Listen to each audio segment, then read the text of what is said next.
이 시간 그리스도인의 자유, 그리스도인의 자유라는 제목으로 하나님 말씀 증거하겠습니다. 어제는 광복 81주년이었습니다. 혹시 가정마다 태극기 개양하셨습니까? 1945년 8월 15일 우리 민족은 36년간의 일제강점기를 벗어나 해방의 기쁨을 맞이했습니다. 우리에게 이날은 역사적인 날이요, 결코 잊을 수 없는 그런 날입니다. 광복절에 광은 빛 광자를 쓰고요, 복자는 돌아올 복자를 써요. 저는 왜 광복이라고 했을까 어린 시절부터 좀 궁금했었는데, 이 한자의 풀이를 보면 빛이 돌아오는 날이라는 뜻 아닙니까?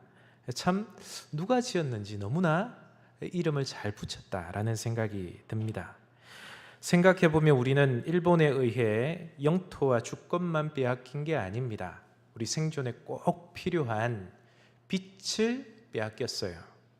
광복은 그 빛을 되찾은 날입니다. 많은 역사학자나 정치평론가들은 우리가 해방을 맞이하게 된 원인을 다양하게 분석합니다. 물론 다들 일리 있는 그런 분석들을 내놓아요. 그럼에도 불구하고 우리 그리스도인들은 이 광복을 이렇게 해석했으면 좋겠습니다. 이 광복의 배후에는 하나님의 섭리와 도우심이 있었노라고 고백할 수 있는 저와 여러분들이 되기를 소망합니다. 이스라엘 백성들은 출애굽 전 애굽의 학정에 시달렸습니다. 그들은 하나님께 살려달라고 부르짖지요. 하나님은 그들의 울부짖음을 들으시고 외면치 않고 출애굽이라는 해방의 은혜를 허락해 주셨습니다. 마찬가지로 우리나라도요, 독립운동을 벌리다 죽임을 당한 이들이 얼마나 많습니까? 신사참배에 반대하다가 옥고를 치른 성도들도 부지기수입니다. 하나님은 그들의 고통과 눈물을 보시고 광복, 빛을 되찾아 주셨습니다. 이 시간 예배드리는 이들 중 다수는 광복의 기쁨을 누린, 직접 현장에 있었던 분들이 아닙니다. 우리 안나회 어르신들 외에는 그렇게 많지 않아 보여요. 그래서 우리말을 사용하고 우리 이름을 쓰고 태극기를 마음껏 개양하고 또 예배하고 기도하고 찬양하는 것이 얼마나 귀한 일인지 사실 우리는 잘 모를 때가 있습니다. 너무나 당연하다고 그렇게 생각하는 것이죠. 그런데요, 불과 몇 세대 전만 해도 이런 게 당연하지 않았다는 사실이에요. 그렇다면 81주년 광복절을 지난 우리가 깊이 생각해야 할 것은 무엇인가? 이 질문을 던져보기를 원합니다. 단지 이 땅에 해방을 주신 하나님 감사합니다, 여기에서 그치지 않고요, 우리에게 빛을 주신 하나님, 자유를 주신 그 하나님 은혜에 감사하며, 그렇다면 우리에게 주신 이 자유를 어떻게 사용할 것인지, 이 자유를 어떻게 선용할 것인지에 대해서 고민할 수 있는 우리들이 되기를 원합니다. 갈라디아서는 자유의 대헌장이라고 불러요. 특히 5장을 보면 이 자유에 관한 부분이 굉장히 많이 나와요. 특히 오늘 본문은 루트나 츠빙글리가 이신칭의를 설명할 때 인용할 만큼 아주 유명한 말씀입니다. 1절입니다. 그리스도께서 우리를 자유롭게 하려고 자유를 주셨으니, 세번역 성경을 찾아보니까 이렇게 나옵니다. 그리스도께서 우리를 해방시켜 주셔서 자유하게 하셨습니다.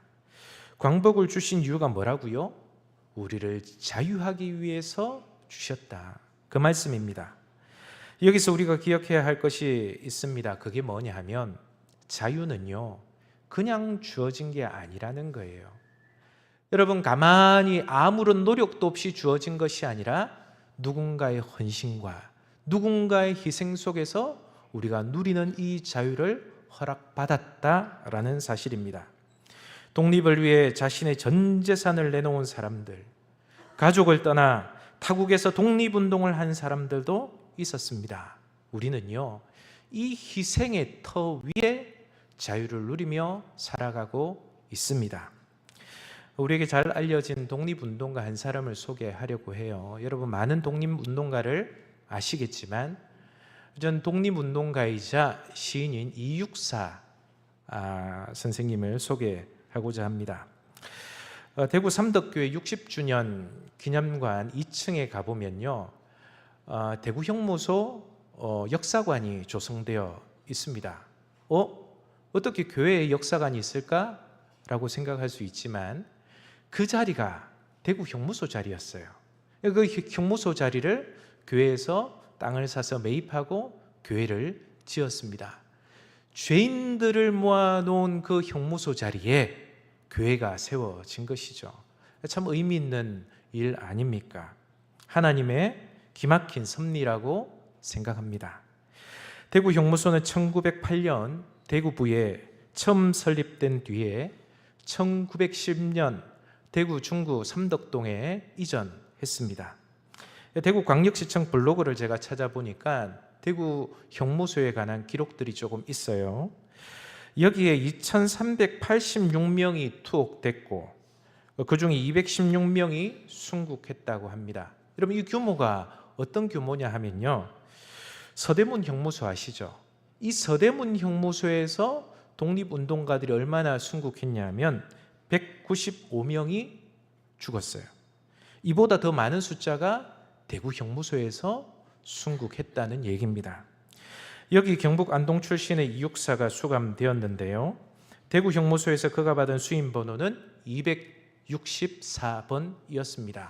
후일에 이 육사는 이 대구 형무소에 수감된 이를 자기의 귀한 의미로 받아들여서 호를 육사라고 지었어요.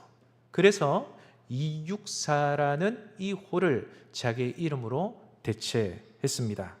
원래 본명은 이월록이었는데 계속 이육사라는 이름을 썼죠. 그는 항일 정신을 고취하는 활동을 했고요, 여러 가지 사건으로 연루됩니다. 뿐만 아니라 17번에 걸쳐서 옥고를 치르게 되고요, 결국은 1944년 1월 16일 북경 감옥에서 순국합니다.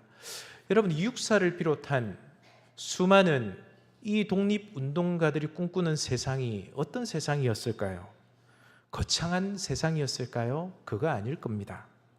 우리 땅에서 우리 민족이 자유롭게 살아가는 것, 그것만을 위해서 자신의 한 몸을 불살랐던 것이죠. 여러분, 저는 매년 돌아오는 이 광복절을 그냥 국가 공휴일로만 여기고 쉬는 날이다 이렇게 생각하지 않기를 바랍니다. 우리 자녀들에게요, 1년에 365일 나라 사랑에 대해서 다 가르치지 못해도 1년에 단 한 차례만이라도, 특별히 빛을 회복했던 이 광복절만이라도 나라 사랑에 대해서 가르칠 수 있는 우리 성도님들이 되시기를 부탁드립니다. 실은 우리 신앙에도 이 원리는 동일하게 적용돼요. 가만히 생각해 보십시오. 우리도 자유를 누리고 있습니다. 그렇죠? 저도 자유롭고 여러분도 자유를 누리고 있어요. 율법의 정죄에서, 사망의 권세에서 우리는 자유를 얻었습니다. 다시 1절 말씀 보십시오. 그리스도께서 우리를 자유롭게 하려고 자유를 주셨으니, 그 자유를 주신 분을 딱 꼬집어서 누구라고 얘기합니까? 예수 그리스도, 그분께서 우리를 자유롭게 하셨다, 그 말씀을 하고 있는 겁니다. 여러분, 그렇다면 우리가 이 자유를 누리기 위해서 누가 희생당하셨습니까? 주님께서 희생당하셨습니다. 엄청난 대가를 치르셨어요. 십자가에 달리셨고요, 자신의 피와 땀을 다 쏟으시기까지 우리를 사랑하셨습니다. 그래서 우리는 사망의 권세에서, 죄의 올무에서 해방되게 된 것이죠. 베드로전서 1장 18절에서 19절 말씀 우리가 함께 읽겠습니다. 시작. 너희가 알거니와 너희 조상이 물려준 헛된 행실에서 대속함을 받은 것은 은이나 금같이 없어질 것으로 된 것이 아니요 오직 흠없고 점없는 어린 양 같은 그리스도의 보배로운 피로 된 것이니라. 아멘. 우리가 받은 구원은 값싼 구원이 아닙니다. 이 구원을 이루기 위해서 예수 그리스도께서 핏값을 치르셨다는 사실이에요. 우리가 독립을 위해서 희생한 분들을 기억하는 것처럼 이 영적인 자유를 기억할 때마다 십자가를 기억하는 우리 성도님들이 되시기를 축원합니다. 우리가 누리는 자유 당연한 게 아닙니다. 당연하게 생각하면 감사는 없습니다. 우리가 이 땅을 살아가면서 누리는 이 자유 당연한 게 아닙니다. 당연하게 받아들이면 광복의 감사는 없습니다. 구원을 받은 자유를 당연하게 생각하면 십자가의 은혜는 사라지게 되는 거예요. 여러분 감사하실 수 있기를 바랍니다. 자유롭게 살아갈 수 있는 것 뿐만 아니라 하나님을 마음껏 예배하고 기도하고 찬양할 수 있는 것, 이것이 우리의 감사거리입니다. 고백할 수 있기를 소망합니다. 어제는 광복절이었습니다. 이 시간 광복 감사 예배를 드리면서 다시금 감사의 마음을 되새길 수 있었으면 좋겠습니다. 하나님, 이 나라를 지켜주셔서 고맙습니다. 내 삶을 죄와 사망에서 자유하게 하심에 감사합니다. 그런데요, 자유를 얻은 만큼 중요한 것이 한 가지가 있어요. 그게 뭘까요? 자유를 얻은 만큼 중요한 것이 한 가지가 있다니까요. 13절에 나옵니다. 형제들아, 너희가 자유를 위하여 부르심을 입었으나 그러나 그 자유로 육체의 기회를 삼지 말고. 바울은 갈라디아 교회 성도들에게 너희가 자유를 얻었다고 말하면서 곧바로 경고하고 있습니다. 뭐라고 경고합니까? 그 자유를 육체의 기회로 삼으면 안 된다. 그걸 경고하고 있어요. 여러분, 사람들은 자유라고 생각하면 오해합니다. 마음껏 사는 것, 내 생각대로 내 옳은 대로 사는 것을 자유라고 생각해요. 하지만 그건 자유의 단면에 불과합니다. 1859년에 발표한 정치 철학의 고전으로 불리는 존 스튜어트 밀의 자유론이라는 책이 있습니다. 여러분, 이 책은 그렇게 두꺼운 책은 아닌데 좀 까다로운 책이긴 해요. 이 책에서 말하는 골자는 이것입니다. 개인의 자유는 최대한 보장되어야 한다, 이 얘기를 해요. 그러면서 사람은 자신의 삶을 선택할 권리가 있으며 국가나 사회는 개인의 선택에 쉽게 개입해서는 안 된다라고 말합니다. 단 개인의 자유를 제한할 수 있는 경우가 있는데 그것은 그 사람이 다른 사람을 해칠 경우에는 그 자유를 제한할 수 있다라고 단서 조항을 붙여요. 한마디로 요약하면 이것입니다. 타인에게 해를 끼치지 않는 한 개인은 자신의 방식대로 살아갈 자유가 있다는 것이죠. 여러분, 이런 면에서 성경의 자유와 닮은 면이 있습니다. 데칼코마니 아시죠? 미술 기법 중에 딱 하고 붙이면 똑같은 그림이 나오잖아요. 성경의 자유와 닮은 면이 있는 것이죠. 여러분, 화가 난다고 해서 마음껏 화내는 것 자유 아닙니다. 하고 싶은 말이라고 다른 사람에게 상처 주는 것, 그거 자유 아닙니다. 내가 가진 권리를 이용해서 다른 사람 억누르는 것 자유 아닙니다. 성경은 그것을 자유라고 말하지 않아요. 여러분, 참된 자유는 내가 원하는 것을 다 하는 게 아닙니다. 그것이 죄라면 거절할 수 있는 능력, 미움이나 욕심, 분노에 끌려가지 않고 세상의 가치에 함몰되지 않는 것, 그것이 그리스도께서 우리에게 주신 자유라고 말하는 것이죠. 우리가 사는 대한민국은 참 자유로운 세상이에요. 말할 자유가 있고요, 선택할 자유가 있고 신앙의 자유가 있습니다. 그런데 자유가 커져감에 따라서 함께 커져야 되는 것이 있어요. 그게 뭐냐 하면 책임이 같이 커져가야 합니다. 어떤 공동체든 아니면 어떤 기관이든 할 것 없이 여러분, 자유가 주어지면 그 자유와 동시에 책임이 커져가야만 그 공동체가 와해되거나 무너지지 않을 수 있습니다. 내 권리만 주장하고 다른 사람의 권리를 존중하지 않으면 그건 자유가 아닌 것이죠. 내 생각과 다르다고 상대방을 미워하고 공격한다면 그것도 성경이 말하는 자유와는 거리가 멉니다. 여러분, 우리 사회를 한번 보십시오. 저는 우리 사회를 바라보면서 큰일 났구나라는 생각을 하게 되는 부분이 물론 경제적으로는 잘 살게 되고 풍요로운 인생을 살게 되었습니다. 또 우리가 음식물 처리 비용만 해도 수조 원씩 들어가는 그런 나라가 되지 않았습니까? 하나님의 은혜라고 생각합니다. 하지만 우리가 기억해야 할 것이 뭐냐 하면 하나 되지 못한다는 데 있어요. 세대 간의 갈등, 지역 간의 갈등, 이념 간의 골이 너무너무 벌어져 있다. 이 극과 극을 어떻게 묶어낼 것인가? 이 정치인들의 관심사이기도 하지만 우리가 해야 될 몫이기도 하다라는 생각을 해보게 됩니다. 여러분, 목에 칼이 들어와도 나와 다른 건 못 받아들입니다. 우리의 모습은 아닙니까? 우리 교회도 그래요. 나와 다르면 인정하려 하지 않습니다. 여러분, 다른 걸 인정해야만 좋은 사회인데, 좋은 교회인데 그게 우리에게 부족한 거죠. 여러분, 광복절을 지나며 교회가 세상에 보여주어야 할 모습은 분명한 것 같습니다. 우리는 자유를 이렇게 사용합니다라는 선언, 이 선언을 할 수 있기를 원해요. 우리 스크린 보시면서 함께 읽겠습니다. 시작. 우리는 자유를 상대방을 공격하는 데 사용하지 않고 사랑하는 데 사용합니다. 나의 권리를 높이는 데만 사용하지 않고 약한 사람을 보호하는 데 사용합니다. 내 목소리만 내는 데 사용하지 않고 타인의 이야기를 들어주는 데 사용합니다. 아멘. 이것이 복음이 가르치는 그런 자유 아니겠습니까? 그렇다면 우리가 받은 자유를 어떻게 사용해야 할까요?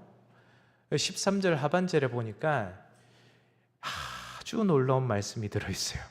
그게 뭐냐 하면 오직 사랑으로 서로 종노릇하라, 이 말입니다. 여러분, 1절에 보면 어떤 말이 나와요? 종의 멍에를 매지 말라 그랬잖아요. 그런데 갑자기 13절에 와서는 오직 사랑으로 서로 종노릇하라 라고 말하고 있습니다. 여러분, 이 상반된 듯한 느낌, 이 상반된 듯한 이 말씀을 우리는 어떻게 해석해야 할까요? 죄의 종이 되지 말고, 욕망의 종이 되지 말고, 세상의 종이 되지 말고 사랑의 종이 되라, 이 말씀 아니겠습니까? 이것이 복음이 말하는 자유입니다. 여러분, 세상은요, 간섭하지 마, 내가 다 알아서 할게, 이게 자유라고 한다면 예수님은 이렇게 말씀하세요. 나는 자유로워, 그러하기에 내가 기꺼이 너희들을 섬길게, 이렇게 말씀하십니다. 여러분, 예수님께서도 그렇게 사셨잖아요. 누구보다 자유로운 분이셨습니다. 예수님은 제자들의 발을 닦아 주셨고, 병든 사람을 치유해 주셨고, 가난한 사람들과 동고동락했습니다. 뿐만 아니라 율법으로는 가까이 하지 말아야 할 죄인들과 가까이 어울려 지내시면서 그들에게 복음을 전해 주셨습니다. 여러분, 어제는 광복절이었습니다. 우리 민족에게 1945년 8월 15일은 잊을 수 없는 날입니다. 빛, 나라, 말, 이름, 자유를 되찾은 날이기도 합니다. 그러나 그리스도인에게 있어서 또 다른 광복이 있어요. 그게 무엇입니까? 예수 그리스도를 만난 날입니다. 죄와 어둠 가운데 있던 나에게 빛이 비추어졌습니다. 사망의 권세 아래 있던 우리가 생명을 얻었습니다. 죄의 종이었던 우리가 하나님의 자녀가 되었습니다. 요한복음 8장 32절 말씀입니다. 진리를 알지니 진리가 너희를 자유롭게 하리라. 할렐루야. 귀한 말씀이에요. 여러분, 오늘 우리 말씀 중에 성경은 이렇게 고백합니다. 오직 사랑으로 서로 종노릇하라. 여러분, 광복 81주년을 지나면서 우리에게 빛을 돌려주신 하나님께 감사의 기도를 올려드렸으면 좋겠습니다. 남과 북의 갈등과 긴장이 사라지고 한반도에 평화가 임하도록 기도하는 우리 성도님들 되셨으면 좋겠습니다. 우리 사회의 세대와 계층, 이념의 갈등이 치유되게 해달라고 함께 기도했으면 좋겠습니다. 뿐만 아니라 다음 세대가 자유와 평화의 소중함을 알고 하나님을 경외하는 세대로 잘 세워질 수 있도록 기도할 수 있는 우리 운남재단이 되기를 원합니다. 그리스도께서 우리에게 자유를 주셨습니다. 이제 다시는 죄의 멍에를 매지 말고 우리에게 주신 이 자유를 가지고 하나님을 섬기고 이웃을 섬기는 일에 아름답게 선용할 수 있는 믿음의 거장들 다 되시기를 간절히 축원합니다.